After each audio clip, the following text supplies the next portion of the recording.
Avant de continuer, j'aimerais prendre un instant avec vous. Un moment pour une question simple en apparence, mais dont la résonance est profonde. Ce n'est pas une interrogation théorique, perdue dans l'abstrait. C'est une question concrète, intime, dont les racines plongent déjà dans la terre de votre avenir. Que vous en soyez conscient ou non, pensez à la trajectoire de votre vie comme à un long voyage. Chaque jour, nous prenons des centaines de micro-décisions. Ce que nous mangeons, ce que nous lisons, comment nous dépensons notre temps. Mais au-delà de ces choix, il existe une force plus subtile, une influence constante qui agit comme le courant d'un fleuve. Cette force, c'est notre entourage. Car les décisions qui changent véritablement une vie, celles qui définissent les grands chapitres de notre histoire, concernent très souvent les personnes que nous choisissons de garder autour de nous. Celles à qui nous donnons notre temps, notre énergie et notre confiance. Dans la vidéo de cette semaine, nous allons explorer cette influence. Non pas comme un simple détail social, une question de popularité ou de réseau, mais comme le facteur déterminant qu'il est, un architecte silencieux qui façonne nos ambitions, nos peurs et finalement notre destinée. Comprendre ce mécanisme, c'est se donner le pouvoir de choisir consciemment la direction de son propre courant. Je veux vous inviter à un exercice, un moment de pause, pour observer votre réalité, sans filtre, avec une honnêteté brute, peut-être même un peu inconfortable, avec une lucidité totale, car c'est dans cet espace, loin du bruit et des distractions, que se trouvent les réponses les plus importantes. C'est un acte de courage que de regarder sa vie en face sans chercher à l'embellir ou à la minimiser. Maintenant, pensez aux personnes qui peuplent ce quotidien. Qui sont les visages que vous voyez le plus souvent? Les voix que vous entendez chaque jour? Qui sont les personnes avec qui vous passez le plus de temps aujourd'hui? Pensez à vos collègues, vos amis, votre famille, votre partenaire. Dressez mentalement la liste de ces présences constantes. Et je ne parle pas des mentors que vous suivez sur les réseaux ou des figures publiques que vous admirez de loin. Non, je parle des gens de la vraie vie. Celles et ceux qui sont là, dans l'arène avec vous. Celles qui influencent réellement vos journées. Comment façonnent-ils votre monde intérieur? Pensez à la tonalité de vos discussions. Sont-elles tournées vers les solutions ou les problèmes? L'avenir ou le passé? Vos habitudes, leurs rituels sont-ils devenus les vôtres? Et enfin, votre manière de voir le monde. Leur cynisme déteint-il sur vous? Ou leur optimisme vous élève-t-il? C'est une question fondamentale. Que rendent-elles normales dans votre vie? Car l'entourage est un puissant normalisateur. Il définit les standards de ce qui est acceptable, de ce qui est ambitieux, de ce qui est possible.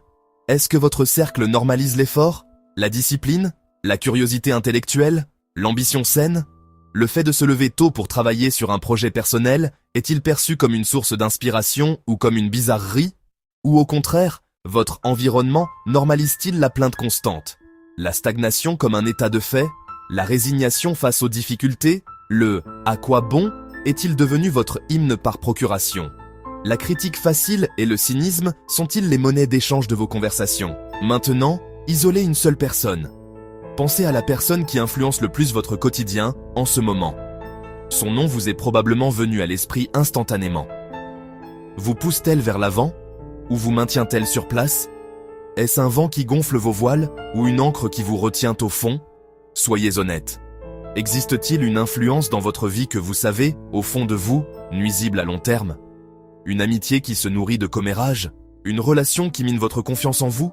Un collègue qui éteint systématiquement votre enthousiasme? Et pourtant, vous la maintenez encore. Pourquoi? Est-ce par habitude, parce que c'est plus simple que de provoquer une rupture? Est-ce par confort, parce que cette relation, même toxique, vous est familière? Ou est-ce par peur du changement, peur du vide, peur de ce que les autres diront? Reconnaître cette dynamique est la première étape.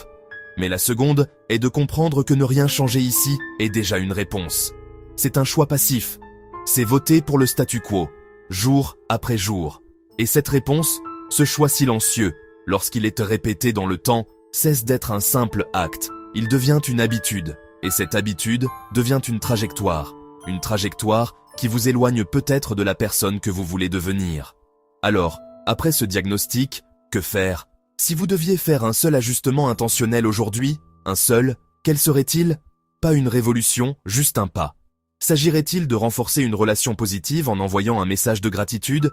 De limiter une influence négative en déclinant poliment une invitation? ou de changer d'environnement en décidant de déjeuner seul avec un livre plutôt qu'avec le groupe habituel. N'attendez pas le grand soir, la grande résolution. Le changement est une accumulation de micro-décisions.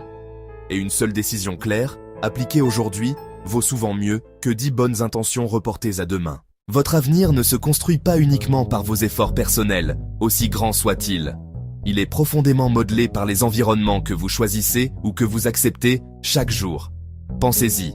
Les conversations que vous entretenez, les informations que vous consommez, les personnes que vous laissez entrer dans votre cercle intime.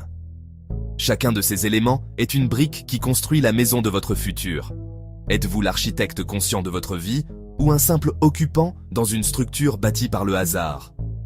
Le savoir informe, l'action transforme. Quel est l'environnement que vous allez commencer à transformer dès aujourd'hui? Partagez votre réflexion en commentaire. Pour continuer à explorer ces idées et bâtir un avenir par des choix conscients, abonnez-vous à Savoir and Leadership.